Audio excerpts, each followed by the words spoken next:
Today I'm going to share with you 8 games that are so easy on the wallet but oh so educational. Now all of these games that I'm sharing with you today are going to be great for the early elementary preschool age, but many of these games, which I'm going to share towards the end of the video, are going to carry through all the way through high school and adulthood. Now, I believe games are so important for our brains, cognitive development, executive functioning, problem-solving skills, logic, social interactions. Even us adults need to be playing these games. We shouldn't just quit at the age of 9. And certain times of the year, like winter, and of course summer slide, we need to be continuing to sharpen our logic and problem-solving skills and reviewing some of these academic type subjects.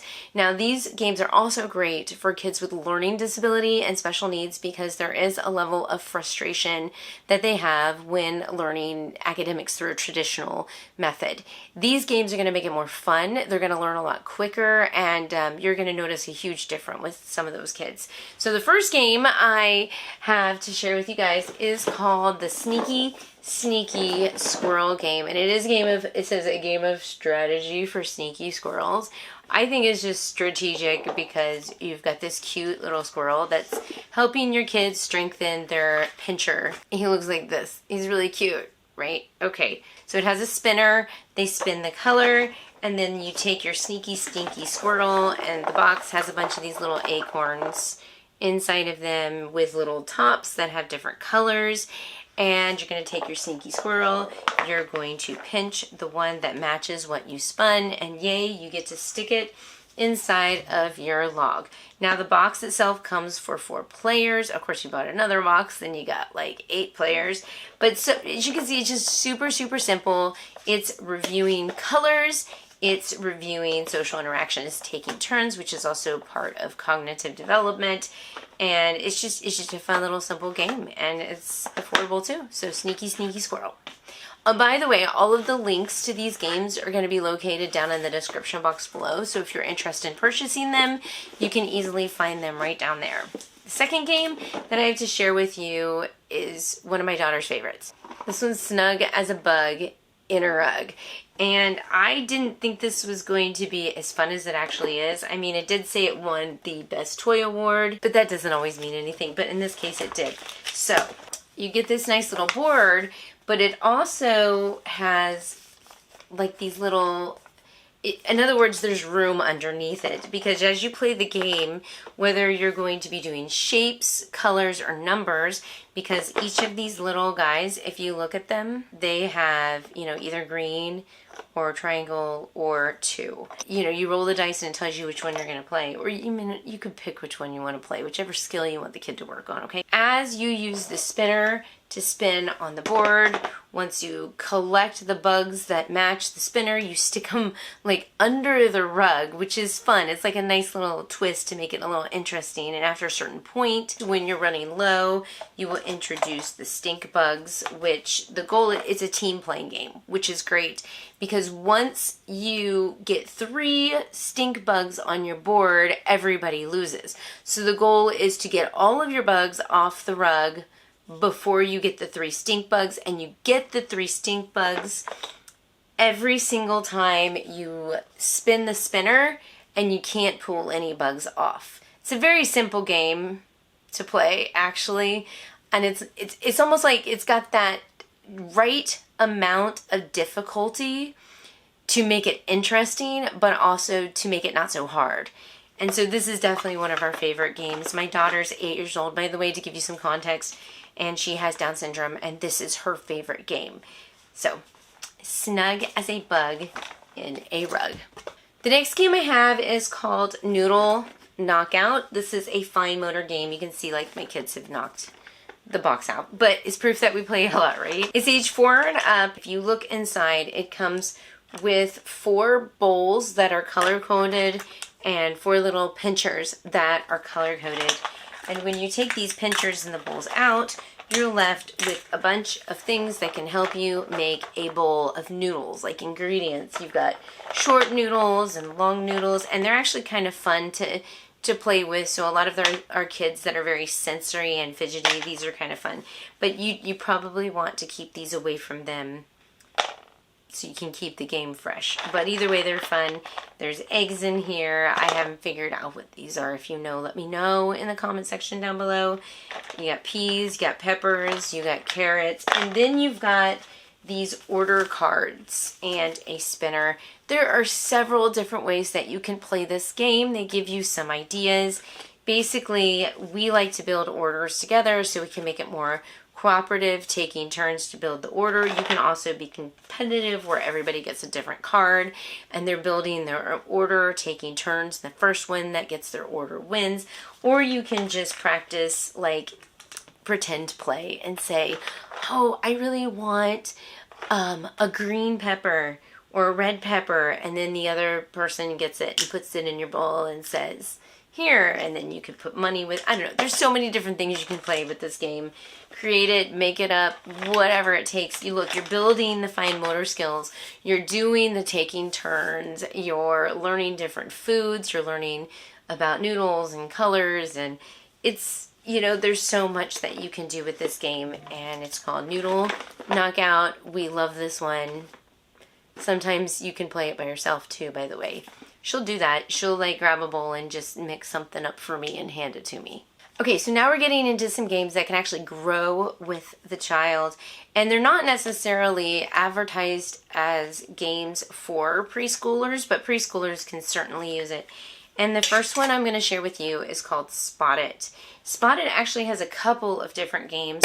This one is the original game. We also have the camping version. I like the camping version a lot more. There is a junior version, which I heard is really fun. It's a little bit more simpler, but basically what you have on here is different pictures right here. And then the idea is to find the pictures that match on both cards. There are so many different ways you can play this game. I mean, just looking at the instructions with it, they have, you know, game 1, game 2, all the way through game 5 on here. But sometimes for my youngest daughter, what we'll just simply do is we'll go through and we'll say things like green hat. We'll go through it. We'll like look at the picture, right? And I'll say green hat, yellow hot dog, green pine cone, blue. We'll take our time, a lot more slower, but we'll go through all the pictures. And then I'll put one right next to it. And then I'll say, all right, which ones match? And she'll have to look at the two and decide where the matching one is. And when she gets it, she gets the card. We will also play for speed. We'll also play some of those other games. But this is one that's fun for both kids, for adults. So much developing your cognitive thinking. So good for the brain, especially, I'm going to say it, middle schoolers, middle schoolers, adults. You can even take them down to the nursing home or with your elderly grandparents and play this game because it's really good for them too. So Spot It, any version is great. This is going to be like bang for your buck, for real. Next is this game called Blink. And Blink, you know, the one thing that's fun with this game is it's two-player, first of all. But it allows you to just really hone in and focus. And once again, like I said, it's adaptable to preschool, early elementary. But basically, you get these wonderful little cards.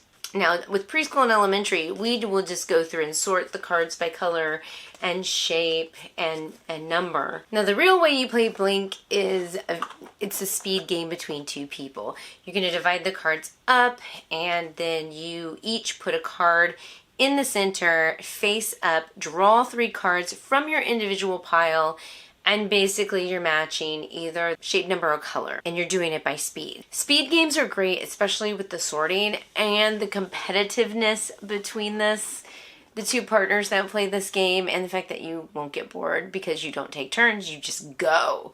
Such a fun game. And very similar, it's similar to Blink for the younger kids, but for the older kids, set. You're going to put cards down on the table face up. And each of these cards, much like Blink, has a different shape. There's 3 shapes. There's diamonds, there's ovals, and there's kind of like this little squiggly line right here. And they're either filled in completely, emptied, or they're shaded in. You're gonna have 16 of them laying on the table face up, and you wanna find a set, whether matching color, shape, shading, or number.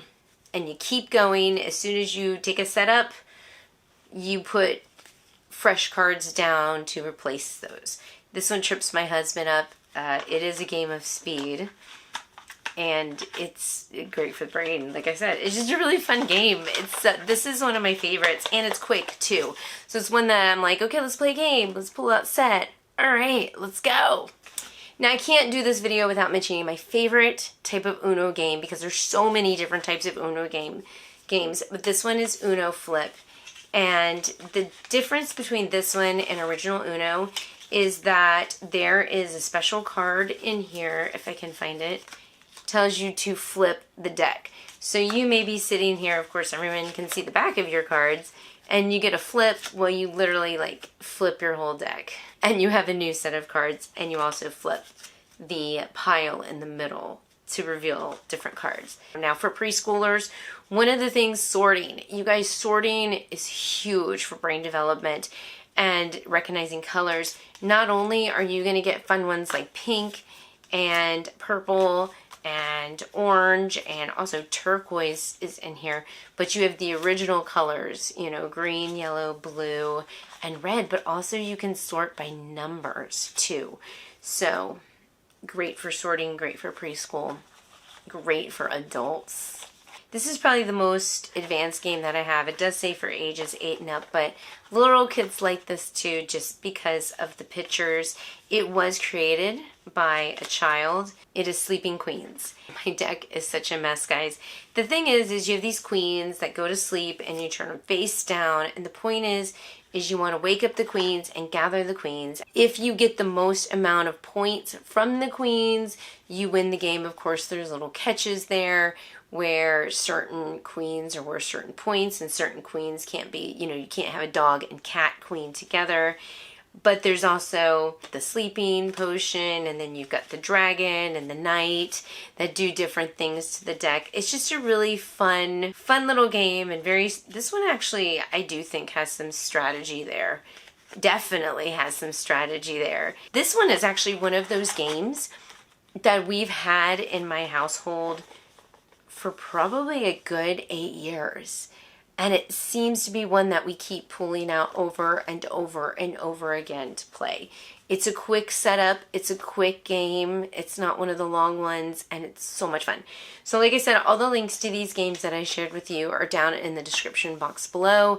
And if you have other games that you want to share with the rest of my community, feel free to leave those in the comment section.